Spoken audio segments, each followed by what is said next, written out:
নমস্কার, আমি নন্দিনী। আমার YouTube channel Nandini's fashion and বিউটিতে সকলকে জানাই স্বাগত। বন্ধুগণ, আজ আমি আপনাদের জন্য সম্পূর্ণ আলাদা ধরনের একটি ভিডিও নিয়ে এসেছি। দেখুন, বন্যার কবলে পড়ে আমাদের এই বোগেনভিলিয়া গাছগুলোর কেমন অবস্থা হয়েছে।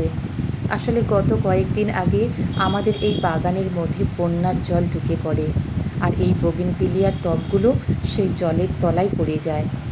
তারপর জল সরে যাওয়ার পরে গাছগুলোর ঠিক এই করুণ অবস্থা হয়েছে। বুঝতেই পারছি না গাছগুলো ঠিক বাঁচবে কি না। এটি আমাদের চেরি গাছ। টব দেখে বুঝতেই পাচ্ছেন এটিও জলের তলায় ছিল। 4 দিন যাবৎ এই টবটিও জলের তলায় ছিল। জল সরে যাওয়ার পরে এখন গাছটির এই রকম অবস্থা। গাছের পাতাগুলো কুঁচকে গেছে আর হলুদ হয়ে গেছে, কেমন শুকনো হয়ে গেছে।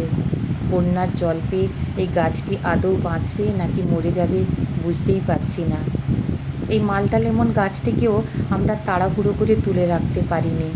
ভেবেছিলাম হয়তো সমস্ত মালটা লেমনগুলো জলে পড়ে যাবে। এই গাছটি কিন্তু পুরোটাই জলে ডুবে গিয়েছিল, কেবলমাত্র ওপরের অংশটা বাকি ছিল।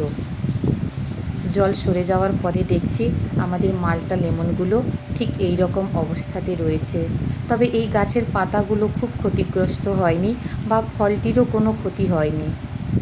হয়তো এই গাছটি বেঁচে যেতে পারে। বাকি গাছগুলোর কী অবস্থা হবে বুঝতেই পারছি না। আসলে এত তাড়াহুড়ো করে জল ঢুকে পড়েছিল, আমরা কোনো গাছ ঠিকঠাক করে গুছিয়ে উঠতে পারিনি। অ্যাডেনিয়ামগুলো তুলে নিয়েছিলাম, বাদ বাকি সব জলের তলায়।